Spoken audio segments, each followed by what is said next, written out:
Good morning everyone. নতুন একটা good morning everyone. আমার গলার অবস্থা খুবই খারাপ। তো আজকে আমাদের day 4 and last day. Finally বাড়ি যাবো আজকে। রাতের ট্রেন 11টার দিকে।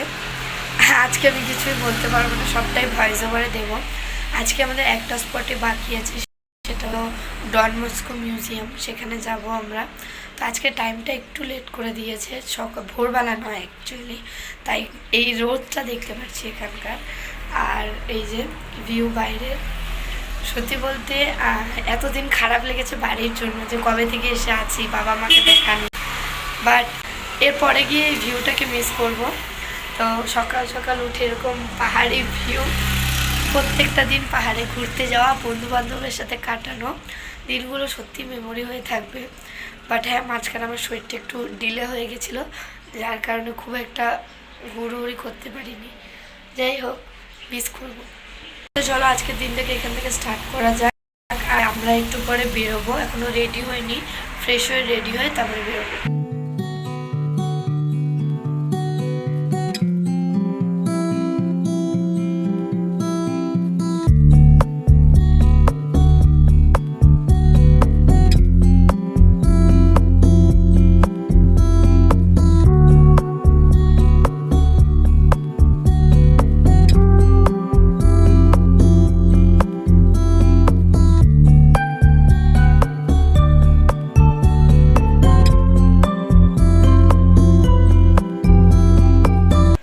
স্নান টান করে ফ্রেশ হয়ে রেডি হয়ে গেছি। আজকে একদম নর্মালি রেখেছি, কারণ আমরা এখান থেকে মিউজিয়াম, আর মিউজিয়াম থেকে ডিরেক্ট স্টেশনে যাব।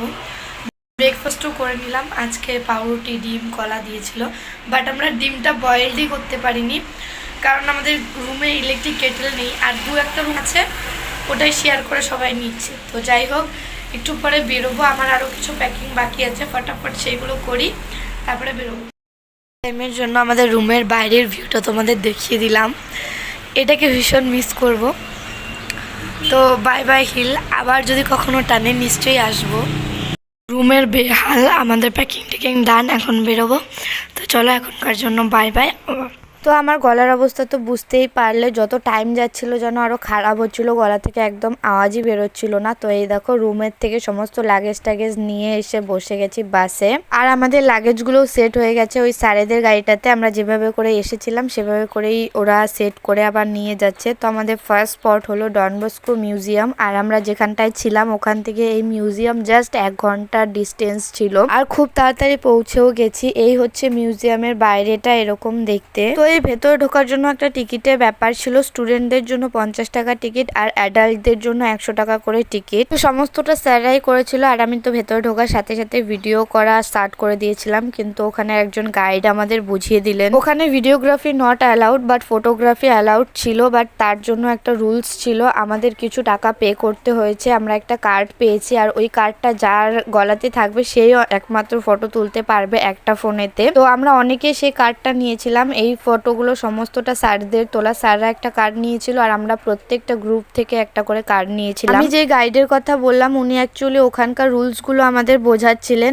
আর উনি এটাও বলেছিলেন যে এইখানে যদি কেউ চুপি চুপি ভিডিও করতে গিয়েও আমরা ধরা পড়ি, কেন কি চারিদিকেই সিসিটিভি ক্যামেরা ছিল, তো তার 5000 ফাইন হয়ে যাবে। তো সেই কারণে আমরা রিস্ক কেউই নিইনি। যারা ফটো তুলেছি তারাও অ্যালার্ট ছিলাম, আর কেউ তো ভিডিও করিনি। তো যাই হোক, ভেতরে আমরা কি কি দেখেছি সেটাই তোমাদের সামনে এই ফটোর মাধ্যমে তুলে ধরলাম, যেহেতু আমি ভিডিও করতে পারিনি তাই। তো ভিতরে মেনলি আমাদের ওখানকার যে মানুষজন আছে তাদের কালচার, ট্রেডিশন, ফেস্টিভ্যাল, পোশাক আশাক, এই সমস্ত কিছু দিকগুলো তুলে ধরা ছিল। আর সত্যি বলতে ভেতরটা আমার ভীষণই ভালো লেগেছে। অনেক কিছু দেখতে পেরেছি, শিখতে পেরেছি, জানতে পেরেছি। ওখানকার যারা মানুষজন আছে তাদের পোশাক আশাক, ড্রেস আপ, গয়নাগাটি, এই সমস্ত কিছু কিরকম হয়, ওখানকার যত প্রজাতি আছে তাদের ফেস কাটিং কিরকম হয়, এই সমস্ত কিছু ওখানে তুলে ধরা ছিল। আর আমার ভীষণই ভালো লেগেছে এই মিউজিয়ামটা ঘুরতে। তোমরাও এই ফটোগুলোকে ভালো করে লক্ষ্য করো, ভালো করে দেখো, তাহলে তোমরাও কিছুটা জানতে পারবে যে আমরা মিউজিয়ামের ভেতরে কি কি দেখেছি, ওখানকার লোকজনের পোশাক আশাক, গয়নাগাটি কিরকম হয়। মিউজিয়ামের যে বিল্ডিংটা ছিল সেটা পুরো 7 তলার একটা বিল্ডিং ছিল, মানে 7th ফ্লোর জুড়েই এরকম মিউজিয়াম। তো দেখতে ভীষণ মজা লেগেছে, আর ওই ঘুরে ঘুরে দেখতে তো আরোই ভালো লেগেছে। এটাও কিন্তু আমাদের শুরুতে সেই গাইডই বলে দিয়েছিল। আর শুরুতে ঢুকে আমি যতটুকু ভিডিও করেছিলাম তার জন্য কোনো ফাইন হয়নি, কারণ তখন আমরা জানতামই না যে ভিতরে ভিডিওগ্রাফি অ্যালাউড না,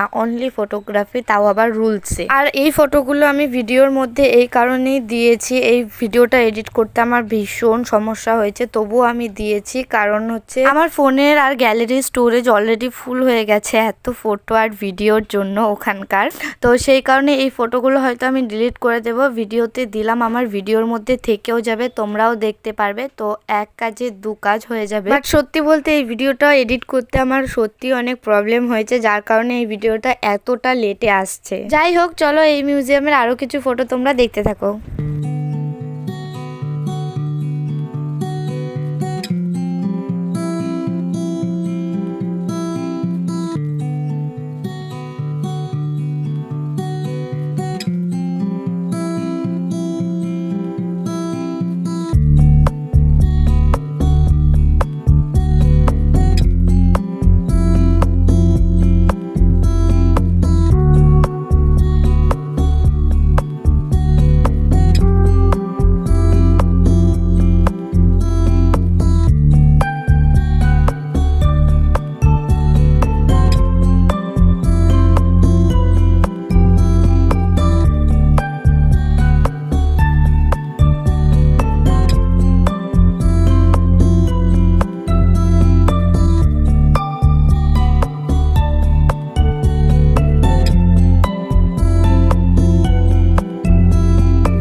তো আমাদের ওই মিউজিয়ামের ভেতরে 2.5 ঘন্টা টাইম দেওয়া ছিল, আর সত্যি বলতে কখন যে 2.5 ঘন্টা পেরিয়ে গেছে বুঝতেই পারিনি। ভেতরটা এত সুন্দর সুন্দর জিনিস ছিল আর ভীষণ ভালোও লেগেছে। আর এই যে ভিউটা দেখতে পাচ্ছ, ওখানে একটা ক্যাফে ছিল, ক্যাফে থেকে আমরা চিপস, চকলেট এই সমস্ত কিছু নিয়েছিলাম, খেয়েছিলাম আর চুপি চুপি ভিডিও করেছিলাম।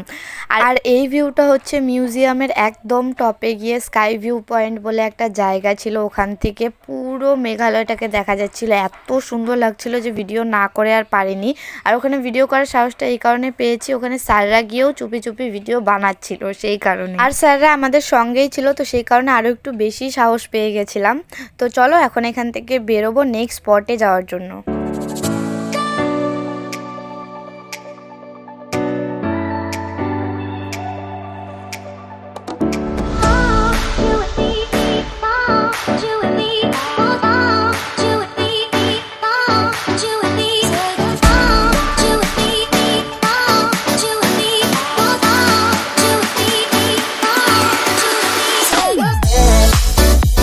এই হচ্ছে আমাদের শিলং মেঘালয়া এডুকেশনাল ট্যুরের next and last spot, Umiam lake. ভীষণ সুন্দর ছিল দেখতে লেকটা।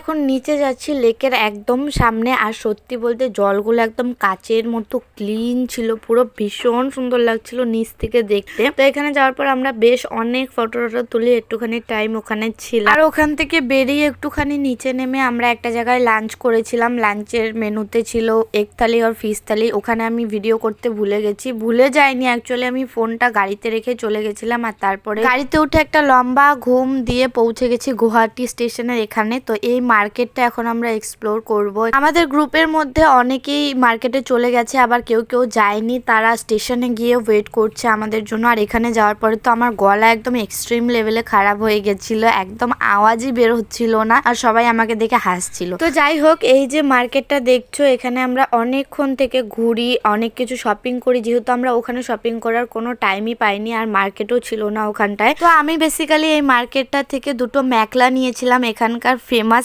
একটাই নিতে গেছিলাম, তারপর আমার দুটো পছন্দ হয়ে গেছে, একটা মায়ের পছন্দ হয়েছে, একটা আমার পছন্দ হয়েছে, মাকে ভিডিও কলে দেখিয়েছি। আর তারপরে আমাদের ফ্রেন্ডস গ্রুপের সাথে ঘুরছিলাম, সবাই টুকটাক গিফটিং পারপাস জিনিসপত্র কিনছিল। আর মার্কেটটাতে কিছু কিছু জিনিসের দাম একদম ঠিকঠাক রিজনেবল ছিল, আর কিছু কিছু জিনিসের দাম এত বেশি বলছিল। আর ওখানে বার্গেনিংও চলে, তো তোমার যদি পোষায় তুমি নেবে, যদি না পোষায় তাহলে নেবে না। তো ওখানে বেশিরভাগ জিনিসের দামই আমার পোষাচ্ছিল না, আর যাই কিনেছি তা একটু বার্গেনিং করেই কিনেছি। আর তারপরে ওখানে আমাদের একটা দোকান থেকে ডিনারও করিয়েছিল, ডিনারে ছিল রুটি আর চিকেন। আর তারপর আমরা এই যে স্টেশনে চলে আসি। এই যে এখানটায় আমরা সবাই সবার লাগেজ রেখে এইভাবে করে বসেছিলাম, কেউ আর ওয়েটিং রুমে যায়নি, কারণ আমাদের ট্রেন ছিল 10:55-তে, আর আমরা স্টেশনে গেছিলাম 9:30টায়। তো এই 1-1.5 ঘন্টার জন্য ওয়েটিং রুমে যাইনি আমরা, সব ছেলে মেয়ে স্যার ম্যাম সবাই এখানে, কেউ জুতো পেতে, কেউ পেপার পেতে, বাবার কেউ এমনিও বসে গেছিলাম, কারণ আমাদের কারো দাঁড়িয়ে থাকার মতো ক্ষমতা ছিল না, অনেক টায়ার্ড অ্যান্ড এক্সস্টেড ছিলাম। আর তোমাদের অনেকেরই কোশ্চেন থাকতে পারে আমি প্রত্যেকটা ব্লগে ওর মুখ কেন হাইড করে দিয়েছি, কারণ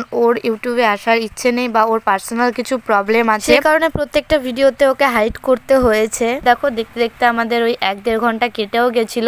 আমরা সবাই সবার লাগেজ নিয়ে এখন রেডি হচ্ছি, কারণ কি আমাদের ট্রেনের অ্যানাউন্সমেন্ট হয়েই গেছে। আর তখন ভীষণ এক্সাইটেড ছিলাম বাড়ি যাব করে। আরো যে যারা দাঁড়িয়ে আছে দেখতে পাচ্ছ, ওরা ওয়েটিং রুমে ছিল। ওদের মধ্যে অনেকেই মার্কেটে যায়নি, আবার অনেকে গিয়েছিল, মার্কেট থেকে এসে ওয়েটিং রুমে গেছিল ফ্রেশ হয়ে, জামা কাপড় চেঞ্জ করে তারপরে এখন আসলো। আর আমরা দেখো এদিকে ল্যাথখোরের মতো বসেই আছি, কারণ তখনও ট্রেন আসার বেশ কিছুক্ষণ টাইম বাকি ছিল। আর তার কিছুক্ষণ পরে এই যে একদম প্ল্যাটফর্মের সামনে চলে এসেছি, আর এদিক ওদিক করছিলাম, কোন দিক দিয়ে ট্রেন আসবে এই সমস্তই ভাবছিলাম। আর ওখানে দাঁড়িয়ে দাঁড়িয়ে সবাই সবার ট্রিপটাকে রিকল করছিলাম, যে কি কি করলাম, বন্ধুদেরকে খুব মিস করবো, এই সমস্ত গল্প আর ফটো তোলার অনেকক্ষণ চলছিল এসব। তারপর ট্রেন এসে গেছিল, আর ট্রেনে উঠে যে যা সিট লাগিয়ে সবার লাগেজপত্র সেট করে অল্প একটু গল্প করে আমরা সেদিন শুয়ে পড়েছিলাম। সবাই প্রচন্ড টায়ার্ড অ্যান্ড এক্সস্টেড ছিলাম। And finally home sweet home. তো পৌঁছে গেছি আমরা নিজেদের শহরের স্টেশনে ধূপগুড়িতে। আর আমাদের নামানোর কথা ছিল 5:55-তে, ওই 5-10 মিনিট লেট ছিল, তো 6টার দিকে আমাদের নামিয়ে দিয়েছে। আর সত্যি বলতে স্টেশনে নেমে না যেরকম অনেকটা খুশি আর আনন্দ হচ্ছিল যে এতগুলো দিন পরে বাড়ি যাব, অ্যাট দ্য সেম টাইম অনেকটা দুঃখ হচ্ছিল, সেই ফার্স্ট সেমিস্টার থেকে ট্রিপ করে ফাইনালি ট্রিপে গিয়ে ট্রিপটা শেষও হয়ে গেল। বন্ধুদের সাথে কাটানো দিনগুলো আর এই ট্রিপটা সত্যি কোনোদিন ভুলতে পারবো না, আর জীবনের একটা বেস্ট মেমোরি হয়ে থাকবে এই দিনগুলো, আর হয়তো কোনোদিন ফিরেও পাবো না। যাই হোক, আমাকে স্টেশনে নিতে বাবা এসেছিল সেই ভোরবেলাতেও বাইক নিয়ে। তো এই দেখো বাইকে সেট হয়ে গেছি, এখন বাড়ি যাব। লাস্টলি তোমাদের সাথে আরও একটা কথা শেয়ার করি। এই যে দুটো ফটো দেখতে পাচ্ছ, একটা গুয়াহাটি স্টেশনে, আরেকটা যেদিন আমরা ফিরে আসি সেটা ধূপগুড়ি স্টেশনের। আমি ফটোগুলো বড় করেও দিয়ে দেবো পরে। তো আমরা বাড়িতে ফিরে আসার পরে আমাদেরই এক স্যার আমাদের এই দুটো ফটো দিয়ে আমাদের বলেছিল যে এই দুটো ফটোর মধ্যে পার্থক্যটা। তো আমরা যার যার মতো করে বহু ওপিনিয়ন সেখানে রেখেছিলাম, আর তখন স্যার একটা কথা বলেছিল যেটা আমার ভীষণই ভালো লেগেছে, আর সেই কারণে আমি তোমাদের সাথে শেয়ার করছি। এটি আমাদের জীবনের মূল্যবান মুহূর্তগুলির মধ্যে একটি, যা আমরা সকলে মিলে কাটিয়েছি। এভাবে এই মুহূর্তগুলো আর কখনোই ফিরবে না। আমরা মুহূর্তের মধ্যে বাস করি, আর মুহূর্তরাই স্মৃতি তৈরি করে। আমরা সকলে এই দিনগুলো চিরকাল মনে রাখবো। সত্যি কথাগুলো একদমই ঠিক, আর আমরা সেটা তখন রিয়েলাইজ করেছিলাম। স্যারের মতো করে বলেছিল, আর আমি আমার মতো করে বললাম। তো যাই হোক, সত্যি কথাগুলো আমার মনকে ভীষণভাবে টাচ করেছিল। আর এই মেঘালয়ের লাস্ট ব্লগটা দিতে গিয়েও আমার ভীষণ মন খারাপ করছে। আমার চ্যানেলে ব্লগ হয়তো যাবে, বাট এরকম ব্লগ হয়তো আর কখনো যাবে না। আর সত্যি এই 4টে দিনের মধ্যে আমাদের সকলেরই ভীষণ ইমোশন জড়িয়ে আছে। আর হ্যাঁ, এভাবেই অনেক আনন্দ, হাসি, মজা, ইয়ার্কি, ফাত্রামি আর বেশ খানিকটা ইমোশনের সঙ্গে মেঘালয় লাস্ট ব্লগটাকে এখানেই শেষ করছি। কিরকম লাগলো অবশ্যই কমেন্টে জানাতে ভুলো না। ভালো লেগে থাকলে লাইক করো, কমেন্ট করো, শেয়ার করো, সাবস্ক্রাইব করতে ভুলো না। দেখা হচ্ছে নেক্সট টাইম নতুন অন্য কোনো ব্লগে। বাই।